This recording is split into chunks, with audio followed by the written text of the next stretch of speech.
की वीडियो, आज का ब्लॉग जो होने वाला वो आप लोगों की डिमांड पर होने वाला है। रंग बिरंगा करके कुछ नया दिखाए तो वो नया नहीं होता। इस मेले में सिर्फ और सिर्फ एक आदमी, मैं नाम लेने में भी नहीं झिझकूंगा, रवि चौधरी ने ऐसा माहौल ख़राब किया। सब कुछ ब्लैक था लेकिन उसमें बहुत सारी चीज़ ऐसी थी जो पर्दे के पीछे रहता है ना सामान। उसका भी अच्छा ब्रांड हो कोई, लेकिन मिनी टाउन के सामने सब फेल लगता है। दर्शकों को मैं बता दूं कि मेरा जब सुबह मैंने वो चेक किया था ना, मेरा कोई स्पीकर बंद नहीं निकला था। मेरी लाइफ के ये 6 दिन सबसे सुनहरे दिनों में मैंने काउंट किए हैं। भाई का कमाल है जी। भाई का नाम सिक्का चल रहा है कसाना डीजे के साथ साथ। तो भाई इस चैनल के माध्यम से बताना चाहूँगा कि आप लोगों को गुमराह भी किया जा रहा है लेकिन कुछ लोगों ने साउंड के चक्कर में, कंपटीशन के चक्कर में आपस में इतनी मतलब हदें पार कर दी जी जी जी कि मुझे नहीं लगता कि 2024 मेला हमें करना चाहिए। ये रवि चौधरी लगातार ये धमकी देते हुए आ रहे हैं कि भाई भैंसी गांव में कसाना को देख। गुड मॉर्निंग दोस्तों, कैसे हैं आप सब लोग? एकदम मस्त ना दोस्तों। आज की जो ब्लॉग्स होने वाला, जो आज की जो वीडियो होने वाली ना, वो बहुत ज़्यादा स्पेशल होने वाली है, बहुत ही ज़्यादा स्पेशल होने वाली है। ये डिमांड पर है, ये आप लोगों की डिमांड पर आज की वीडियो, आज का ब्लॉग्स जो होने वाला वो आप लोगों की डिमांड पर होने वाला है। और मैं कहाँ जा रहा हूँ? मैं जा रहा हूँ मोहन नगर। और मोहन नगर भी किसके पास जा रहा हूँ? मैं जा रहा हूँ दोस्तों उमेश भाई के पास। उमेश भाई कौन?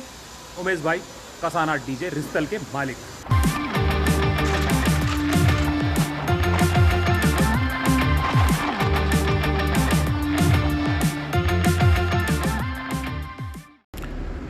फाइनली हम लोग पहुंच जाते हैं उमेश कसाना भैया के यहाँ पर।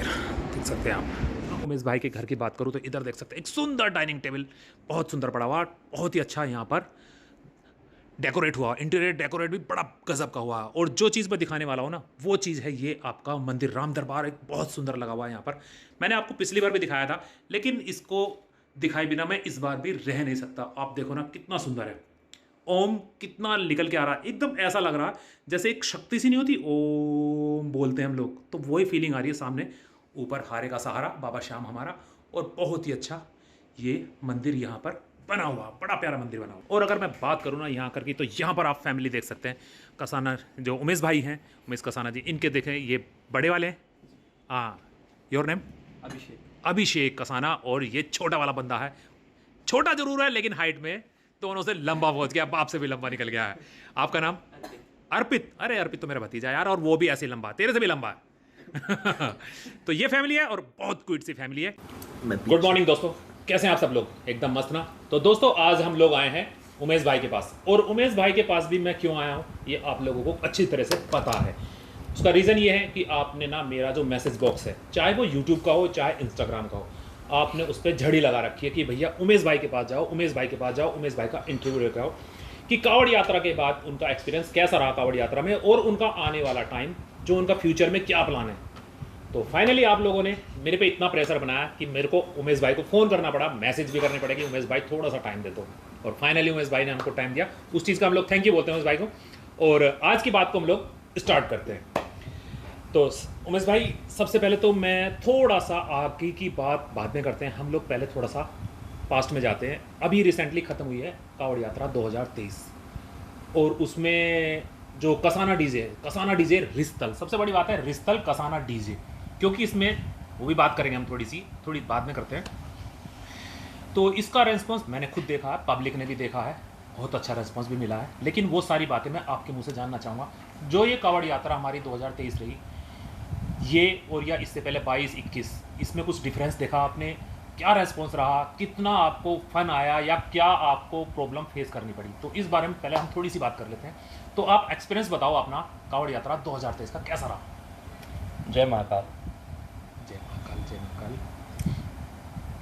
पहले तो मैं भाई का धन्यवाद करना चाहूँगा, तो इतनी दूर चल के आए हैं, और मेरे जो एक्सपीरियंस है और जो मुझे कुछ दिक्कतों का सामना करना पड़ रहा है, उसको आप तक पहुंचाने का ये एकमात्र माध्यम है। तो इस कांवड़ यात्रा 2023 का एक्सपीरियंस की अगर मैं बात करूं तो इतना ज़बरदस्त प्यार मिला लोगों द्वारा, और बाबा महाकाल का आशीर्वाद रहा। तो मैं प्रार्थना करूंगा बाबा महाकाल से कि अपना आशीर्वाद मुझ पर ऐसे ही बनाए रखें और आपका प्यार मुझे ऐसा ही मिलता रहे। मैं बाबा से ये प्रार्थना करना चाहूँगा, हमेशा ऐसा ही आपका प्यार मिलता रहेगा तो मैं भी आगे आपको कुछ नया दिखाने का प्रयास करता रहूँगा। क्योंकि जब आपके अंदर उत्तेजना बढ़ेगी देखने की तो मेरा भी हौसला बढ़ता है, तो मैं भी कुछ एक्स्ट्रा आपको दिखाने का भरपूर प्रयास करता रहूँगा। और जो आपकी उम्मीद थी मुझसे कावड़ यात्रा 2023 में, उस पर मैं आपकी उम्मीदों पर मुझे लगता है मैं खरा उतरा हूँ। जो मैं रिव्यू देख रहा हूँ, कमेंट्स देख रहा हूँ, उस पर मैं बिल्कुल खरा उतरा हूँ। और ज़बरदस्त आपका प्यार हमें मिला, उसके लिए आपका दिल से आभारी हूँ। नहीं, प्यार तो आपको बहुत मिला उमेश भाई, इसमें कोई दो राय नहीं है। मैंने देखा ना, मेरा कमेंट बॉक्स भरा पड़ा है कि उमेश भाई ने ये साउंड, ये वो जैसा बोला था कि हम लोग कुछ नया दिखाएंगे तो नया ही देखने को मिला। साउंड में सब लोग सेटिस्फाई थे बहुत से। देखो, नया देखने की वाली बात तो ये है कि मैंने पहले भी एक वीडियो में बोला था कि रंग बिरंगा करके कुछ नया दिखाए तो वो नया नहीं होता है। मैं भी इस पर काला पेंट की जगह कुछ और पेंट कर सकता हूँ। जी। नया होता है वो कि हम कुछ साउंड में एक्स्ट्रा लेके आए। सब कुछ ब्लैक था लेकिन उसमें बहुत सारी चीज़ ऐसी थी जो पर्दे के पीछे रहता है ना सामान, वो उस तरीके से पूरा ब्लैक था लेकिन एक अलग हट के चीज़ लेके आया था मैं, और वो लोगों को देखने को मिला। नहीं, ये तो बात है। देखो, साउंड की जो बात है वो साउंड पे डिपेंड करती है। ये ठीक है कि जैसे वो एक, हम नाम किसी का भी नहीं लेंगे, कि भाई एक परिपाटी चलती है। जैसे हम लोग अगर पुरानी बात करें भाई डालडा घी, तो डालडा घी में बहुत सारे घी थे।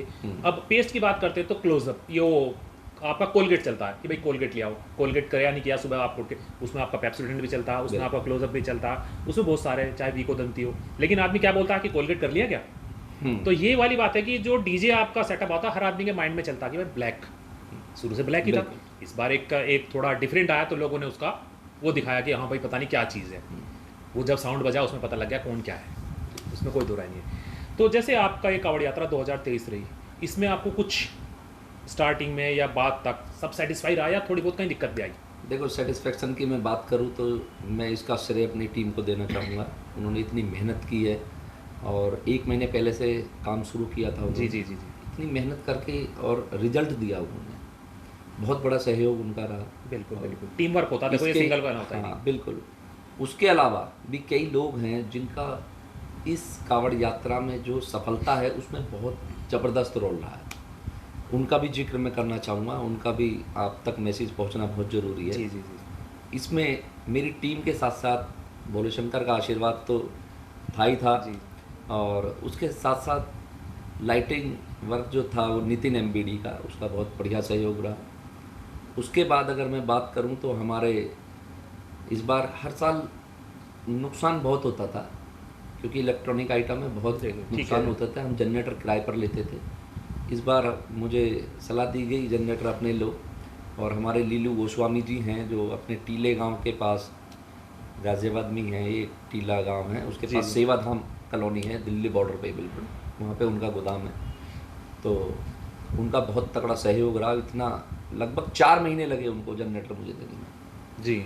उन्होंने कहा जनरेटर दूंगा तो गजब दूंगा, जो आपका मेला ज़बरदस्त करके आए। यानी कि आपने जो जनरेटर इस बार लगाए वो आपने खुद परचेज कर लिया, अपने बना लिए? किए थे मैंने, हाँ बिल्कुल। जी। कोई रेंट तो वगैरह कुछ नहीं? कोई रेंट पे नहीं लिया था मैंने। तो लीलू गोस्वामी का इतना मतलब ज़बरदस्त सहयोग रहा इसमें कि उन्होंने एक ऐसा जनरेटर दिया मुझे कि बिल्कुल ज़बरदस्त तरीके से चला। नाम मात्र का मेंटेनेंस आया इस बार जी साउंड में। तो लीलू गोस्वामी जी को मैं धन्यवाद कहना चाहूँगा। एक शख्स और रह गया है, हमारे रंजीत सहगल जी, जिनको लोग सरदार जी पहाड़गंज के नाम से जानते हैं। सरदार जी के नाम से फेमस है, रंजीत सहगल साउंड वाले जानते नहीं होंगे, जिनसे हम डीजे परचेज करते हैं, जिनसे हम सामान लेते हैं। जी। पहाड़गंज में दुकान है उनकी, गोदाम है, फैक्ट्री है अपनी पूरी उनकी। तो उनका तो बिल्कुल दिल से धन्यवाद करना चाहूँगा। बजना तो वही सामान था। ज़बरदस्त वो रिस्पॉन्स मिला है ना उनके सामान का। और अगर मैं अपने काम की बात करूं तो लगभग 21 साल के पीरियड में 1 साल अगर मैं छोड़ दूं स्टार्टिंग का, जी। तो लगभग 20 साल हो गए हैं मुझे मिनी टॉन्स का सामान चलाते हुए। ठीक। और मेरा सेटिस्फेक्शन इतना ज़बरदस्त है उनसे कि मैं किसी और और ब्रांड के बारे में सोचते ही भी नहीं। अच्छा ब्रांड हो कोई, लेकिन मिनी टाउन के सामने सब फेल लगता है। कुछ लोग मैं भी- सेटिस्फेक्शन है ना। हाँ, वीडियो देख रहा था मैं भी यूट्यूब पे, तो कुछ लोग डिस्कस कर रहे थे उस पर कि मिनी टाउन का सामान कितनी देर तक चल सकता है कंटिन्यू। तो कुछ ने कहा कि अगर 1 घंटा चलेगा तो पूरा फूक जाता है, आधे घंटा चलेगा तो पूरा फूक जाता है। तो ऐसी बात नहीं है। 3 घंटे का लाइव वही शो चीज़- भी देखा है वही लोगों ने। वही मैं कह रहा था, कांवड़ रेगुलर। मेले में हाँ। रेगुलर 3 घंटे का शो चला था और कंटिन्यू कंपटीशन वाला शो देखा लोगों ने। छोटा सा रोकवा, लेकिन मिनी टॉन्स, हाँ छोटा सा रोकवा दोस्तों, माफी चाहता हूँ। आपने एक बार मेरे को कमेंट बोला, देखो मैं सच्ची बात करता हूँ, मेरे अंदर यही बात दिया कि मैं बोलता हूँ, सच बोलता हूँ। मेरा लास्ट इंटरव्यू में भैया का लेके गया था तो उसे बोला था कि भैया आप कसाना भैया की बात को पूरा होने दिया करो, रोको मत। लेकिन यहाँ मैं थोड़ी सी बात बोल रहा हूँ, रोकना मेरी मजबूरी है, इसलिए रोक रहा हूँ। जिस कंपटीशन की भैया ने अभी बात करी ना, उस कंपटीशन इतना लंबा कंपटीशन चला कि मैंने अपनी लाइफ में इतने लंबे कंपटीशन नहीं देखे। हार के मैं हाथ जोड़ के खड़ा हो गया था, अरे भैया बंद कर लो, वह बंद कर लो, कितना लंबा कंपटीशन चलाओगे आप लोग, इसको अब तो रोक लो। तो वो कंपटीशन बहुत लंबा था और कुछ ज़्यादा ही लंबा हो गया था। बहुत लंबा था। और दर्शकों को मैं बता दूं कि मेरा जब सुबह मैंने वो चेक किया था ना, मेरा कोई स्पीकर बंद नहीं निकला था। तो मैं मिनी टाउन की बात बता दूं, ज़बरदस्त रिस्पॉन्स मिलता आया है। 2016 से मैं ट्रोले पे सेटअप लगा रहा हूँ और आज तक आप देखते आ रहे हैं कि हर साल कुछ ना कुछ आपको ज़बरदस्त मतलब परफॉर्मेंस बढ़ती ही मिलेगी। आगे भी कुछ ना कुछ नया, और अभी सरदार जी से बोलूँगा कुछ नया और जुगाड़ लाएंगे। ये मेहनत मैं नहीं करता हूँ, वो मुझे जुगाड़ देते हैं। जी जी जी। तो उनका दिल से धन्यवाद। रास्ते में आपको प्यार मोहब्बत मिला तो कहीं कुछ खास जो लोगों का मिला हो, या कुछ ऐसा कुछ हुआ हो कि आपने कल्पना ना की हो, या उन लोगों ने आपके लिए ऐसा कुछ कर दिया हो, वो पूछना चाह रहा हूँ। जितना प्यार मुझे इस मेले में मिला है ना, और रुड़की से लेके और मेरठ तक, इतने प्यार की तो मैंने मतलब कल्पना भी नहीं की थी। मुझे तो मैं खुद मतलब कंफ्यूज था कि यार लोगों का इतना प्यार मुझे मिल रहा है, तो मैंने कभी सपने में भी नहीं सोचा था।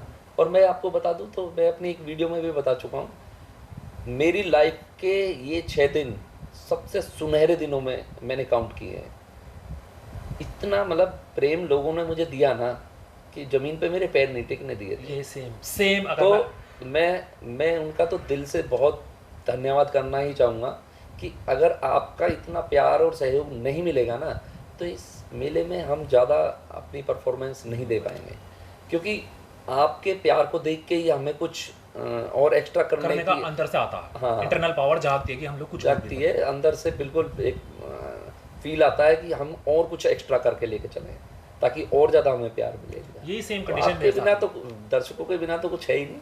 आपका प्यार नहीं मिलेगा तो फिर तो हम रोटी खाने का भी मन नहीं करेगा। मेले में ऐसे चलेंगे जैसे मन में बिना होता दूल्हे है। की बारात। कहते हैं ना, जैसे कोई पोएट हो या कोई जो भी स्टेज पे काम कर रहा है, वो कहीं का भूखा होता है, वो सिर्फ तालियों का भूखा होता है। बिल्कुल। जितनी ताली बजती है ना, उतना उसके अंदर से कलाकार बाहर आता है। बिल्कुल। तो ये सेम कंडीशन मेरे साथ हुई। मैं 4 तारीख को आपको हरिद्वार चला गया था और 13 तारीख के बाद से मैंने ये यात्रा छोड़ दी थी, मैं पूरी नहीं दी पाया था। मेरे फ़ोन आ गया था घर से थोड़ा सा, उसको मैं बताऊंगा, मैंने आज तक नहीं बताया कि वो फ़ोन आ गया था, मैंने यात्रा क्यों छोड़ दी थी, बताऊंगा, लेकिन वो बहुत ज़रूरी बात है। तो मुझे भी कल्पना नहीं थी, जैसे भैया आपको इतना सपोर्ट मिला ना, मुझे भी खुद को उम्मीद नहीं थी कि लोग मुझे इतना जानते हैं और इतना मुझे प्यार देते हैं। लोगों ने हाथों हाथ लिया मुझे। तो दोस्तों हमारी तो छोड़ो, हम बात करते हैं उमेश भाई को लेकर के। तो ये तो रही आपका 2023 की बात, और अगर हम आगे की बात करें और प्रेजेंट की बात करें, तो वहाँ से आने के बाद आराम? हाँ, पूरा आराम चल रहा है और थकान इतनी हो गई थी कि तबीयत 1 हफ्ते लगभग खराब रही, नासाज रही थी। जैसे मैं अपनी वीडियो में कभी नहीं पूछता, मैं किसी से भी नहीं पूछता, क्योंकि ये काम उन लोगों का है। लेकिन मेरे से पूछा गया था, कुछ कमेंट्स आए थे मेरे पास कि ये बताना उमेश भाई के पास से कि उन लोगों ने अपने सेटअप पे कितना कितना आइटम लगा रखा था। तो थोड़ा सा इस पर बताया कि जो आपने 2023 में था, आपने लगा क्या क्या रखा, क्योंकि अब तो यात्रा हो गई। हाँ बिल्कुल, वो मैंने लास्ट टाइम जब टेस्टिंग हुई थी तो तब भी बता दिया था। इसमें 36 बेस थी टोटल। अगर मैं ट्रैक्टर की बात करूँ, आगे भी जो लग रहे थे उनको सबको काउंट करूँ तो जी 36 बेस थी, और हमारे पास 16 लाइनरें थे, और ऊपर उस पर टॉप लगी हुई थी मेरे हिसाब से 5 टॉप थी बस। जी 5 और 2 7, तो इतना सामान और 4 आपने पंखे भी लगाए थे। हाँ, लाइटिंग में तो वो नितिन एमबीडी है, मैं बता चुका हूँ, वो तो भाई का कमाल है। भाई का नाम सिक्का चल रहा है कसाना डीजे के साथ साथ, तो भाई नितिन का नाम ना लिया जाए तो वो अधूरा अगर बात करें तो जो नितिन मुरादाबादी भैया हैं, और नेचर वाइज भी बड़ा गुड बंदा है। बिल्कुल, बहुत बहुत बढ़िया, प्यारा सिंपल नेचर का बंदा है, बहुत व्यवहार कुशल आदमी है। तो अब ऐसे आदमी के साथ जुड़ने में मज़ा भी आता है। तो मैं कभी सोचता भी नहीं हूँ कि किसी और की लाइक करूँ, क्योंकि सीधा अंधों, वो कहते हैं ना, अंधों में काना सरदार, तो मुझे तो वही दिखता है। तो अब हम बात करते हैं, आप लोगों की यात्रा वो संपन्न हो गई है, अब जी। आगे का भविष्य देखना है। तो जैसे अभी रिसेंटली 15 अगस्त भी आ रहा है और उसके बाद आपका बरेली भी है, मुरादाबाद भी है, तो इन लोगों को यहाँ तक क्या आगे का आपका फ्यूचर क्या है, आप लोगों के क्या प्लान है, कैसे कैसे करेंगे आप देखो, आगे? ये जो आगे की यात्रा है, इनको लेकर अगर मैं बता दूं तो मैं आपके चैनल के माध्यम से, बड़ा चैनल है आपका, नहीं पता लग जाएगा तो ना मेरे व्यूअर्स को भी, तो वो हाँ, आपका वेट तो करेंगे ना। मैं इस चैनल के माध्यम से बताना चाहूँगा कि आप लोगों को गुमराह भी किया जा रहा है। बरेली से फ़ोन आए, फिर बदायूं से फ़ोन आए, फिर मुरादाबाद से तो बेथाए फ़ोन आए, और आप लोगों को गुमराह इस तरीके से किया जा रहा है। अभी 2-3 यात्राएं हुई हैं बदायूं में, जी जी जी, अभी वहाँ रिसेंटली पे कसाना डीजे चल रहा है दबा के, लेकिन कसाना डीजे रिश्तल नहीं है, कसाना डीजे कोतवालपुर है हमारे यहाँ। मैं आपको जानकारी के लिए बता दूं कि मेरे यहाँ पे और बहुत सारे मेरे छोटे भाई हैं जो कसाना डीजे के नाम से डीजे चला रहे हैं। उसमें Kasana DJ Kotwalpur, Kasana DJ Sandeep, Kasana DJ Mohit, और छोटे भाई कई सारे हैं। हालांकि मुझे कोई दिक्कत नहीं है, काम कर रहे हैं, वो मेहनत कर रहे हैं, तो वो मुझे उनसे कोई दिक्कत किसी तरीके की नहीं है। शादी पार्टियों में वो काम कर रहे हैं, कसाना डीजे चला रहे हैं, तो कोई बात नहीं, मेहनत कर रहे हैं तो काम जी, करेंगे। जी, जो जी। जिसके नसीब का है उसको मिलेगा, मेरा तो ये बिल्कुल, मानना है। और वो बिल्कुल। मेरे छोटे भाई हैं, मुझे उनसे कोई आपत्ति किसी तरह की भी है नहीं है। लेकिन आपत्ति मुझे सिर्फ वहाँ है कि मैं इतनी मेहनत करके इस मुकाम पे पहुँचा हूँ और लोगों के दिल में इतनी जगह बना रखी है, तो कहीं मैं भी नहीं चाहूँगा कि मेरा नाम खराब करें मेरे छोटे भाई। हाँ, मेरा मतलब, आपका मतलब यही रहे कि आपके नाम को कैश किया जा रहा है। हाँ, ये है ना मेन पॉइंट। तो उस नाम को अगर बरकरार करने की जिम्मेदारी मुझ पर है, तो मैं बहुत अच्छी परफॉर्मेंस अपनी दूंगा और उस नाम को बरकरार रखने का पूरा प्रयास भी करूंगा। बिल्कुल, बिल्कुल। लेकिन जो मेरे छोटे भाई हैं, उनसे मैं निवेदन ये करना चाहूँगा कि कम से कम, जब मैं आपको अपना छोटा भाई मान रहा हूँ और अब मुझे कोई आपत्ति आपके काम से भी नहीं है, मैं इंटरफेयर आपके काम में नहीं कर रहा हूँ, तो थोड़ा सा मेरा भी मान सम्मान रखते हुए ऐसा काम करो कि आपके बड़े भाई का नाम कहीं खराब ना हो। हाँ, अभी ये है। बदायूं में कई प्रोग्राम कर चुके हैं, एक बरेली से मुझे लगातार कंटिन्यू फ़ोन आ रहा है, मेरे नाम से उनसे एडवांस ले लिया कि हम उनके छोटे भाई हैं, काम तो एक ही है हमारा, अलग अलग कुछ नहीं है। बदायूं में आप कई काम करके आए हैं, वहाँ से मुझे लगातार फ़ोन आ रहे हैं, कसाना जी कहाँ है डीजे आपका, कहाँ डीजे? मेरा डीजे ही नहीं है भाई वहाँ।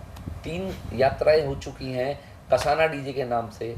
तो मेरे भाई से मैं निवेदन ये करना चाहूँगा कि कम से कम आप काम करो, लेकिन अपने नाम पे खुला करो। प्लेटफॉर्म पे आओ। राकेश भाई हैं, इनको इनवाइट करो, इन्हें बता दो कि मेरा डीजे उमेश भाई के डीजे से अलग है। अलग है। कम से कम ये तो मत बताओ ये कसाना डीजे, क्योंकि वहाँ जनता जो जानती है वो कसाना डीजे को जानती है। वो कसाना डीजे आप छोटे से में लिख दोगे कोतवालपुर, कसाना डीजे रिश्तल और कोतवालपुर में उनको कोई अंतर नज़र नहीं आएगा। उन्हें तो ये है कि कसाना डीजे आ गया और है, मेन तो बड़ा बड़ा कसाना डीजे कसाना डीजे बड़ा बड़ा लिख दिया आपने, वो देख रहे हैं लोग। तो मैं निवेदन करना चाहूँगा कि अगर कोई कसाना डीजे करना चाहता है, उसे बुक करना चाहता है, तो उसके लिए मैं राकेश भाई से निवेदन कर दूंगा कि मेरा नंबर इस पे छोड़ देंगे, अगर कसाना डीजे किसी को प्रॉपर बुक करना है। तो दोस्तों, मैं डिस्क्रिप्शन में तो मैं उमेश भाई का नंबर डाल ही दूंगा। मैं एक बार ये चाहूँगा कि उमेश भाई अपना नंबर रिपीट कर दें स्लोली स्लोली, थोड़ा सा जो मेरे व्यूवर्स को बिल्कुल, बिल्कुल, पता लग जाए बिल्कुल, कि भाई ओरिजिनल कसाना डीजे रिश्तल कौन सा है। 9310123600। एक बार और ये repeat मेरा कर दें आप। मोबाइल नंबर है, 9310123600। तो दोस्तों, नंबर मिल चुका, कंफर्मेशन करना बहुत ज़्यादा जरूरी है। कहीं आप नक्कालों से, कहते हैं ना एक लिखा होता है बहुत जगह, नक्कालों से सावधान, तो सावधान रहे, क्योंकि ये यात्रा का सवाल है और फिर आपको एक ब्रांड का नाम संभाला। आपने तो यात्रा करा ली, ठीक है, लेकिन कहीं ना कहीं अगर कहीं कुछ डिस्टर्ब हो जाता ना, तो नाम भाई का खराब होता है। बिल्कुल, तो आप लोग ध्यान रखें बाई कि चांस आप मैं ओरिजिनल कोई बुलाएं। किसी भाई का मैं फ़ोन ना उठा पाऊँ तो मैसेज के माध्यम से पूछ सकते हैं। तो उमेश भाई, आगे का प्लान बताइए, अब आपके आगे कौन कौन से और आप कहाँ कहाँ जा रहे हैं? अभी रिसेंटली तो 15 अगस्त का प्रोग्राम है हमारे यहाँ। मैं पहले भी आपको बता चुका हूँ कि मैं एडवोकेट हूँ, तो मेरे कचहरी से ही तिरंगा यात्रा निकल रही है, तो अपना साउंड वहाँ लगा हुआ है और पूरे गाज़ियाबाद में वो घूमेगी। उसके बाद टाटा जाएगी उसमें ना? हाँ, टाटा 407 में जाएगा। उसके बाद एक बहुत बढ़िया एक यात्रा होने वाली है जो बरेली की है, उसमें हम 17 तारीख में जाएंगे। तो 18 तारीख की यात्रा है, 18 तारीख की यात्रा है जो रिठौरा से झुमका चौराहे तक जाएगी। और वहाँ के बढ़िया बड़े नेता हैं, उन्होंने ये साउंड बुक किया है हमारा, और एक बहुत बढ़िया मेला आपको देखने को मिलेगा। उसके बाद 24 तारीख से अपनी मुरादाबाद की यात्रा शुरू हो रही है। तो मुरादाबाद में भी हाँ बड़ा इवेंट है, वो भी बड़ा इवेंट है, हरिद्वार की तरह। हरिद्वार जितना तो नहीं है, लेकिन हाँ, लेकिन बढ़िया मेला है वो भी।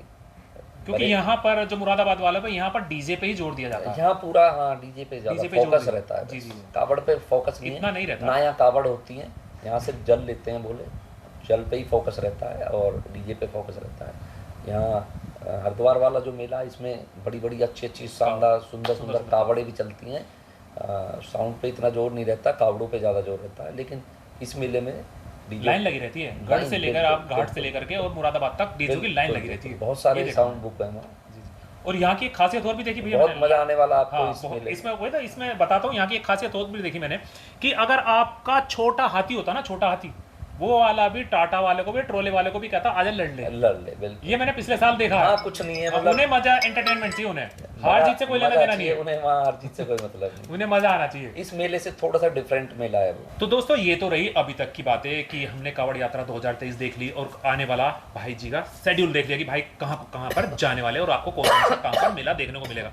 लेकिन इस चीज़ के बीच में ना एक चीज़ रह गई जिसको फील मुझे भी बहुत ज़्यादा हुआ, और शुरुआत में मेरे पर भी एलिगेशन लगाए गए उसमें कि कुछ तो रहा जातिवाद पे और कुछ रही बदतमीजी पे, कुछ वे ऑफ टॉकिंग लोगों का खराब रहा। उसमें कोई भी हो, कोई सा भी डीजे ओनर्स का मालिक हो या कोई आम पब्लिक हो, कुछ लोगों का इशारेबाजी भी रही, तो वो नहीं होनी चाहिए थी। उस बारे में भी हम यहाँ पर बात कर लेते हैं। तो इस चीज़ पे, जैसे कि मैंने आपको बताया, इस चीज़ पे आपका क्या एक्सपीरियंस रहा कि वहाँ पर मेले में थोड़ी बदतमीजी भी हुई, कुछ जातिवाद भी इस बार आज से पहले देखने को नहीं मिला, इस बार देखने को हमें मिला। जी। तो उस पर आप क्या कहेंगे? कुछ लोगों ने साउंड के चक्कर में, कंपटीशन के चक्कर में आपस में इतनी मतलब हदें पार कर दी जी जी जी कि मुझे नहीं लगता कि 2024 मेला हमें करना चाहिए। नहीं, ये तो मुझे भी डाउट है कि ऐसा ना हो कि प्रशासन इस बार सख्त पड़ जाए। इस बार देखो, मेले का मजा तो वहाँ खराब हो गया जब किसी भी शहर में हम अंदर से नहीं आ रहे हैं, हाईवे से आ रहे हैं, तो मेला तो वो खत्म होगा। इस बार लास्ट टाइम रुड़की बंद हो गया, इस बार मुजफ्फरनगर बंद हो गया, इस बार खतौली भी बंद हो जाएगा मेरे हिसाब से। क्योंकि खतौली में भी थोड़ी सी दिक्कत ही है जहाँ तक मैं देख रहा हूँ। और इस मेले में सिर्फ और सिर्फ एक आदमी, मैं नाम लेने में भी नहीं झिझकूंगा, रवि चौधरी ने ऐसा माहौल ख़राब किया। मैं भी बहुत सारी वीडियो देखे मेले के बाद आके, तो मेले में हर साउंड वाले से उसने यही कहा कि कसाना डीजे पीछे से आ रहा है, इसको भैंसी में देखेंगे। तो मैं तो भैंसी वालों से निवेदन करना चाहूँगा, बाबा का मेला है और आपके गाँव को, जबकि वो उसका गाँव भी नहीं है, जाटों के कितने सारे गांव हैं, आप पीछे से लेके आ जाओ। मैं हर साल कावड़ लेके हम आ रहे हैं। आप देखें मंडावली गांव में अमित राणा जी हैं, उनके भाई चाहत हैं, हर साल वो हमारा मान सम्मान इतना करते हैं। वहाँ पे प्रॉपर हमारी रुकने की व्यवस्था, खाने से लेकर सोने तक की सारी व्यवस्था वहाँ रहती है। रवि चौधरी लगातार ये धमकी देते हुए आ रहे हैं कि भाई भैंसी गाँव में कसाना को देखेंगे, भैंसी गाँव में कसाना को देखेंगे। तो भाई उसका मतलब मैं नहीं समझ पाया।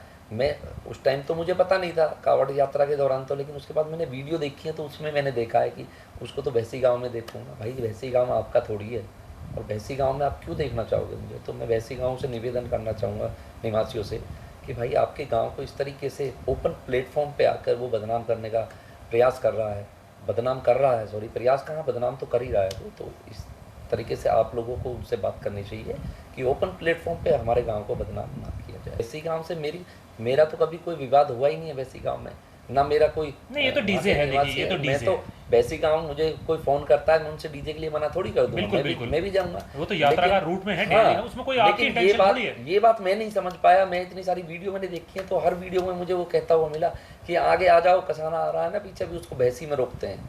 तो भैंसी का मीन्स मैं नहीं समझ पाया। वो मुझे वहाँ मतलब क्या करना चाह रहा था, तो वो मेरी समझ से तो परे है। वो मुझे भैंसी गांव में क्यों इस तरीके से टारगेट करके बता रहा है। तो और रही बात कावड़ यात्रा 2024 की, अगर इस तरीके से ही ये बदतमीजियाँ बढ़ती रही, बंद हो जाएगी। देखो पूरे मेले में आप कोई भी वीडियो उठा के देख लो, अगर एक भी व्यक्ति ये कह दे कि उमेश कसाना ने किसी के बारे में भी एक लूज टॉकिंग की है, तो मैं कभी भविष्य में मेला नहीं करूँगा। नहीं एक भी नहीं, वर्ड यहाँ तो मैं मेरे भी लिए रोकूंगा बोलते दोस्तों, हैं। एक बार फिर दोबारा से भैया को रोकूंगा कि आप चाहें तो दोबारा से कमेंट पढ़ सकते हैं मेरी वीडियो पे जा करके। वहाँ पर क्या है कि लोगों ने बोला कि आप उमेश भाई को देखो, उनके बोलने का तरीका देखो, एडवोकेट बंदा, पढ़ा लिखा बंदा, उसको पता है कि कैसे बोलना चाहिए, क्या बोलना चाहिए।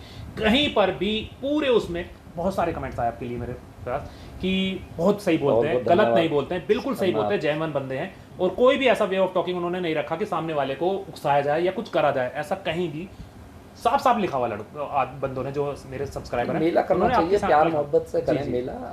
देखो बात पब्लिक चाहती कंपटीशन हो, कंपटीशन हुआ था कसाना डीजे को और अमर का सबसे पहले दिन ही कंपटीशन हुआ जी, जी। और 3 घंटे कंपटीशन लगातार चला।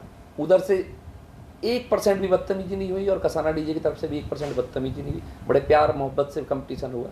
तो मैं यही कहना चाहूँगा, इतने प्यार से कंपटीशन अगर किसी का डीजे का बराबर में लग जाते हैं, साउंड का कंपटीशन होता है तो बड़े प्यार से हो। मेला है, मेले की तरह इसको एंजॉय करें। ये जातिवाद वाला जो केस हुआ ना इस बार ज़्यादा, इसने ज़्यादा काम खराब किया। क्योंकि अभी जो मैंने भैंसी पे ही यात्रा छोड़ दी थी दोस्तों, भैंसी के बाद मैं कहीं नहीं गया, मैंने उसके बाद वापसी आ गया था मेरठ। तो वहीं पर ही मेरे सामने ही लट बच गया था। दूसरी जो कास्ट के थे बंदे, वो अपनी कास्ट का नारे लगाए जा रहे थे, तो दूसरे बंदों ने उन पर आके अटैक कर दिया था। एक बंदे को खुद मैंने अपने नीचे दाब रखा था, वो कोई नहीं मारेगा, कोई नहीं मारेगा, कोई नहीं मारेगा। मेरी पास वो वीडियो पूरी है, लेकिन मैंने उसको अपलोड नहीं किया क्योंकि मैं नहीं चाहता किसी की फुटेज विवाद आ हो, जाए बिल्कुल। या कोई विवाद आ जाए, तो उसको मैंने हटा दिया उस पार्ट को। तो मैं चाहता हूँ, और मैं उमेश भाई से भी कहूँगा कि खुद ही रिक्वेस्ट कर लें। मेरा तो क्या है, मेरे लिए तो बात अलग है, आप पे भैया की बातों का ज़्यादा प्रभाव पड़ेगा कि इस चीज़ को आगे ना किया जाए। बिल्कुल नहीं किया जाना चाहिए। और मैं रवि चौधरी से भी निवेदन करूंगा कि आगे से इस तरीके से व्यवहार ना रखें। जाट गुजर भाई भाई हैं। और मैं आपके चैनल के माध्यम से आपके व्यूवर्स को बताना चाहूँगा एक बात कि मैंने अभी तक अपना मेरा ये दूसरा इंटरव्यू है। उसमें तो मैं थैंक यू बोलता हूँ, बहुत ज़्यादा थैंक यू बोलता हूँ। राकेश चौधरी ये भी बिरादरी से जाट है, मैं आपको बता दूं। हाँ, यहाँ जाट और गुज्जर का मेल है। मैंने गुजर को किसी को इंटरव्यू तो नहीं दिया। जी जी। मेरा पहला इंटरव्यू भी राकेश भाई को दिया मैंने, और दूसरा इंटरव्यू भी मैं राकेश भाई को दे रहा हूँ। तो मैं बिल्कुल जाट और गुजरों में मैं कभी कोई फ़र्क नहीं रखता हूँ। आप वीडियो उठा के देख लो, मैंने कितने सारे सॉन्ग जो जाटों के भी चलाए हैं। नहीं, उसमें तो देखो मैंने कब मना किया हाँ, किसी से चलाने के लिए? बजाना हमारा काम तो किसी ने बजाने का मुझे- है। किसी ने मुझसे और किसी बिरादरी का गाना चलाने के लिए कहा तो मैंने वो भी चलाई। देखो वो मेरे हाथ में नहीं है। पब्लिक की जो डिमांड होगी वो साउंड पे चलेगा, वही करें। क्योंकि नहीं चलाएंगे तो हमारा ऑपरेटर को मारेंगे। वो बिल्कुल मारेंगे, फिर बुक कौन करेगा आगे? भैया तुम्हारी सुन नहीं रहा। देखो मैं साउंड बढ़िया चलाना और रेस्पॉन्स बढ़िया देना मेरा काम है। उस पर क्या चलेगा वो मेरे हाथ में नहीं है, वो पब्लिक की डिमांड पे चलता है। जहाँ जाटों का क्षेत्र आए वहाँ जाटों के भी गाने चले, और किसी बिरादरी का क्षेत्र आए तो और बिरादरी के भी गाने चले। मैं तो ये चाहता हूँ पूरी यात्रा में भोले के भजन चलते रहे। हाँ, कायदा तो ये है कि भजन ही बोलेंगे, क्योंकि ये भी कमेंट है बहुत भोले के सारे। भजन चलते रहे, ये हो मेरी क्या तो रहा? इच्छा ये रहती है। लेकिन देखो हमारा साउंड है तो हमारी मजबूरी है कि आके जब 10 लोग कहेंगे कि साउंड पे ये गाना चलेगा तो हमारी मजबूरी है फिर वो चलाने की। तो मैं फिर से एक बार सबसे निवेदन करना चाहूँगा कि 2024 यात्रा अगर हुई तो ये भोले शंकर की कृपा होगी, पर मुझे नहीं लग रहा कि यात्रा हो पाएगी बहुत बढ़िया, क्योंकि इस बार इतनी बदतमीजियाँ इस मेले में हुई हैं। जी जी। लोगों ने तलवार तक निकाल के प्रहार करने का प्रयास किया। जहाँ तक मैं एक वीडियो में देख रहा था, मैंने तो देखा नहीं, मुझे तो पता ही 2 दिन बाद चला कि तलवारें चल गई। हाँ, उस दिन हुआ भी यही। मैं भी होटल में था और मेरी वीडियो है, आप लोगों ने देखा होगा, मेरे किसी चीज़ ने कीड़े ने काट लिया था तो मेरा स्वेलिंग आ गई थी। मैं गया ही नहीं था। मुझसे बोला गया कि यार तुम अमर को दिखा रहे हो और तुमने वो चीज़ नहीं दिखाई कि तलवारें चल गई। मैंने भाई उस दिन मेरी वीडियो तो देखो, मैं उस प्लेस पे था ही नहीं, मैं होटल से पूरे दिन निकला ही नहीं, मेरा चेहरा हो गया था बेकार, मैंने कपड़ा बांध के लेटा रहा था। तो उसमें भी पता लगा था कि वहाँ तलवारें वगैरह निकल गई हैं। तो ये चीज़ें नहीं होनी चाहिए। ठीक है, तो दोस्तों आज का इंटरव्यू बहुत ज़्यादा लंबा हो गया, बहुत ज़्यादा लंबा इंटरव्यू हो गया। इतना लंबा इंटरव्यू आज तक मैंने नहीं डाला। मैं समझता हूँ शायद आधा घंटे से ऊपर हो गया होगा। कंपटीशन लंबा हुआ है तो इंटरव्यू भी लंबा ही होगा भाई। और ये इंटरव्यू मैं बिना अनकट डालूंगा, मैं इसमें कोई भी कटिंग नहीं करूंगा। पूरा का पूरा जैसे लाइव चल रहा ना, ऐसे कैसे आप लोगों तक पहुंच जाएगा। तो आज हम लोग शुक्रिया करते हैं कि भाई ने हमें दोबारा मौका दिया यहाँ आने का, तो हम एक बार और थैंक्स बोलते हैं और आने वाले आपके भविष्य के लिए आपको शुभकामनाएं देते हैं कि आपका नाम दिन रात तरक्की करता रहे। से दिल से धन्यवाद करना चाहूँगा जो इतना प्रेम मुझे दिया है, मतलब मैं आपका बहुत आभारी रहूँगा। ठीक है, तो दोस्तों मिलते हैं फिर एक नई वीडियो पर, एक नई प्लेस पर, एक नई जगह। तब तक के लिए जय बाय बाय दोस्तों। जय महाकाल, जय बाबा। तो दोस्तों ओरिजिनल फिर कहना है ना नक्कालों से सावधान। तो कसाना डीजे रिस्तल, आप ध्यान रखें, कसाना डीजे रिस्तल, और उस पर आपको नंबर भी मेंशन होगा, तो वो नंबर पर ही आप कांटेक्ट करें। अगर आपको कभी भी कहीं भी डीजे, किसी यात्रा में, सवारी में, जागरण में, वो जागरण तो नहीं, जो ये थोड़े से ओकेशन होते हैं शादी ब्याह के, उसमें अगर आप बुक करना चाहते हैं तो कसाना डीजे रिस्तल पे ध्यान रखें। और ओरिजिनल आपको यहाँ पर उमेश भाई दिखाई देंगे, और ये 2 अपने शेर जवान पट्टे भी हैं, आपको वहीं पर भी मिलेंगे। हाँ उमेश भाई कुछ बता रहे हैं अपने चैनल के लिए? भाई मेरा अपना ऑफिशियल चैनल है कसाना डीजे रिस्तल के नाम से, जी जी जी, तो उसको भी सब्सक्राइब कर दें। बिल्कुल। यूट्यूब पर है वो, और एक इंस्टा पे चैनल है, वो है कसाना डीजे _01, वो ऑफिशियल चैनल है, वो आपको दिख जाएगा उस पे। जी जी, वो सारी अपडेट होती रहती है। ठीक है दोस्तों, ठीक भैया, मिलेंगे फिर आपसे। बहुत बढ़िया इंटरव्यू रहा, ठीक, थैंक यू भैया। ओके। तो अब हम लोग यहाँ से चलते हैं और मुलाकात फिर होगी आपसे, ठीक, थैंक यू।